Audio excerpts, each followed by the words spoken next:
이번에 소개해드릴 작품은 오독입니다. 원제 역시 오독이고요. 영어명은 The Five Venoms. 1978년 장철 감독 작품으로 곽추, 강생, 녹봉, 손건, 남항, 위백 등이 출연합니다.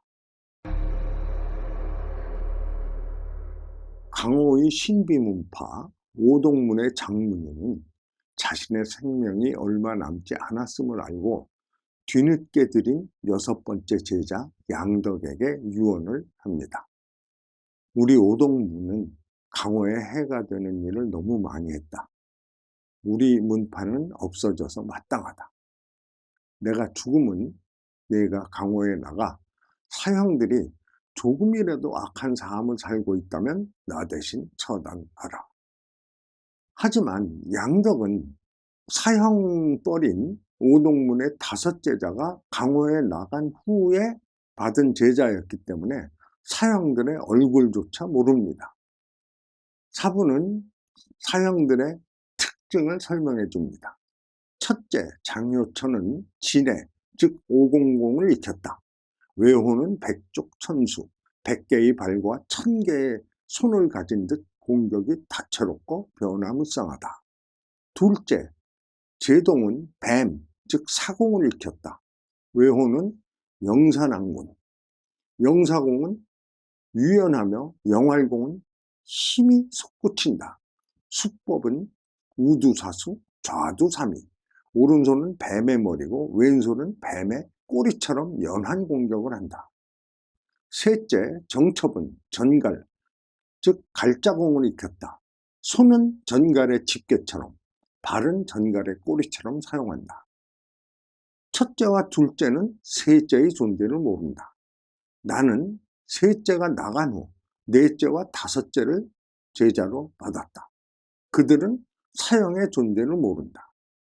넷째 포천협은 도마뱀, 즉 벽호공을 익혔다.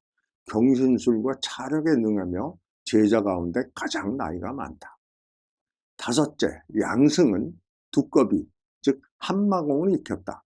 그의 철포삼은 무엇도 뚫을 수 없으며 그의 철사장은 무엇이라도 깨트릴 수 있다. 사부는 덧붙입니다. 너는 5가지 무예를 두루 익혔지만 아직 수준이 낮다. 내 무공은 다른 한 사람과 연합해야만 적을 무찌를 수 있다. 사형 가운데 선한이와 연합해서 오독문을 없애라. 얼굴도 모르고 이름도 바꿨을 텐데 어디 가서 그들을 찾습니까? 내게 사제가 있다. 우리 오독문이 불의하게 얻은 재물을 그가 가지고 있는데 아마 내 사형들도 그걸 노리고 있을 것이다. 사제가 사는 곳을 알려줄 테니 그리로 가보아라. 근처에 사형들이 반드시 있을 것이다. 강호로 나온 양덕은 사숙이 있다는 마을로 갑니다. 하지만 사숙 역시 이름과 신분을 바뀌었기에 중체로 찾을 수가 없습니다. 그런데 오독문의 넷째 제자 포천협은 이름을 하원신이라 바꾸고 현재 아문의 포두가 되어 그동안 사숙의 행방을 찾고 있었고 마을 객잔에 머무는 5째 양승과 은밀히 연락을 취하고 있었습니다. 또한 둘째 영산항군 제동은 이름을 홍문통으로 바꾸고 마을 유지가 되어 지현과 친분을 유지하고 있었습니다. 그에게 첫째인 장효천이 찾아와 드디어 사숙의 행방을 알아냈다고 합니다. 사숙은 원선생이라고 신분을 바꾸고 아문에 서기 노릇을 하고 있었습니다. 그를 찾아온 첫째와 둘째가 사숙, 이제 숨겨둔 보물을 내주시죠. 하지만 원선생은 입을 열지 않고 2 사람은 원선생과 그들의 가족까지 모두 죽여버립니다. 밤늦게 돌아오던 동네 청년 만발은 원선생의 집을 나서는 첫째를 목격하고 급히 몸을 숨깁니다. 그들이 사라진 뒤 가면을 쓴 사내가 집에 들어가 원선생이 죽어가면서 손에 쥔 초 속에 숨겨진 지도를 찾아갑니다.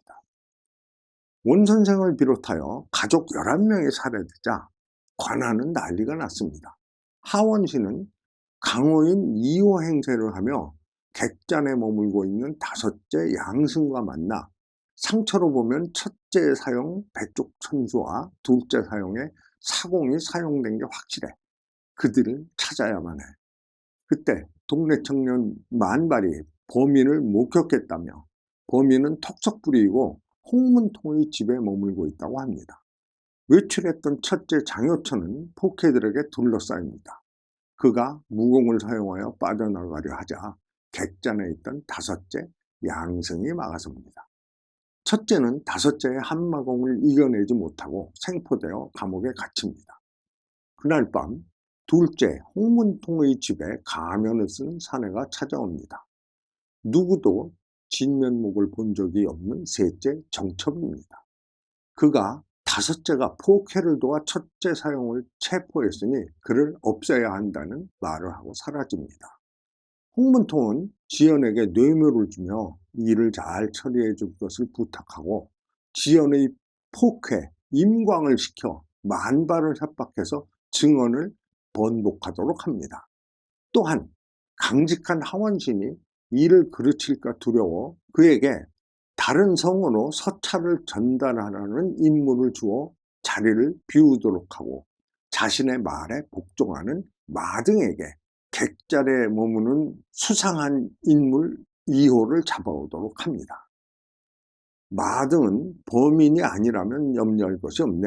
증인도 있으니 대죄라면 진실이 밝혀질 것이라 설득하고 2호는 하원신의 체면을 보아 관하로 갑니다.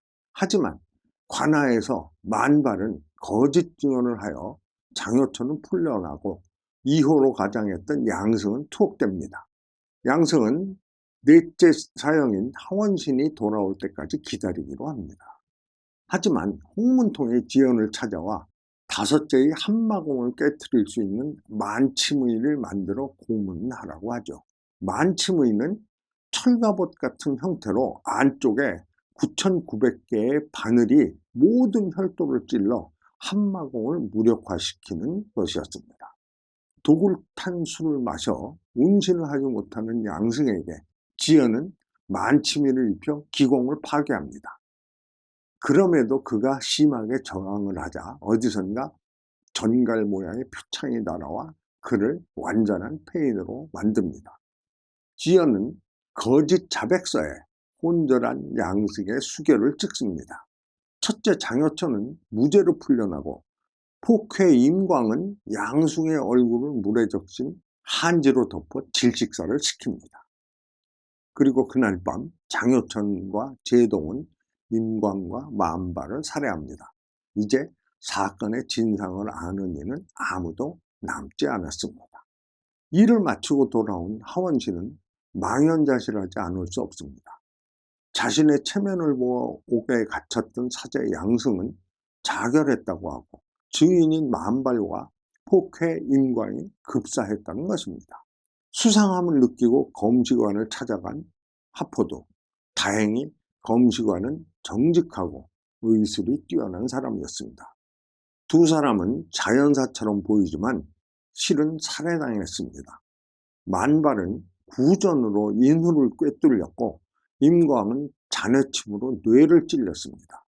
그때 모든 이야기를 들은 양덕이 나타납니다. 한 마리 도마뱀이 지인의 뱀 전갈을 어찌 당하겠습니까?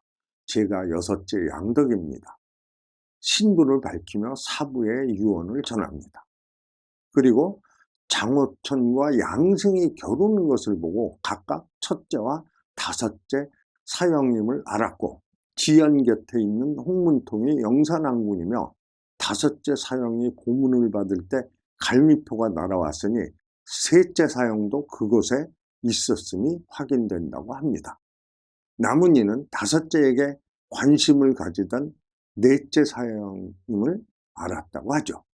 양덕을 신뢰하게 된 하원지, 즉 보천엽은 함께 사형들의 무공을 깨트릴 방법을 연구합니다. 두 사람이 영산항군의 집으로 가던 도중 마등을 만납니다.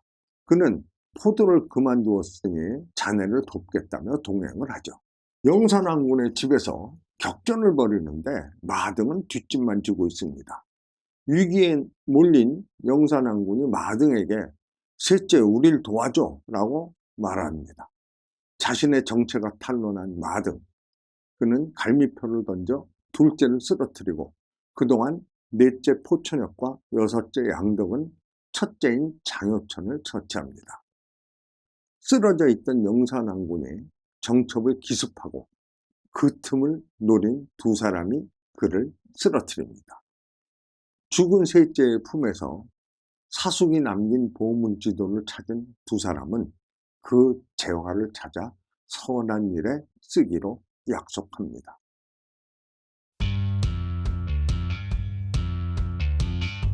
창철 감독이 쇼브라더스를 떠나서 설립한 베놈스에서 만든 저예산 영화입니다.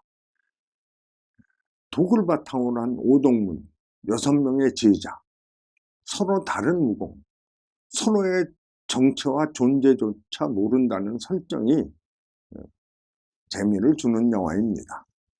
뱀, 진해, 두꺼비, 전갈, 도마뱀 등 독을 상징하는 동물의 동작을 바탕으로 한 무공으로 화면상 썩 잘 표현해내지 못한 아쉬움이 있습니다.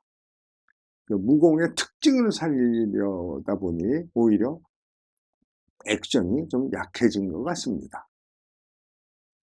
동양보다는 구미에서 오히려 인기를 모았다고 하며 쿠엔틴 탈란티노의 킬빌에 나오는 5인의 암살단 The Deadly Vipers는 바로 모독에서 차용한 것이라고 합니다.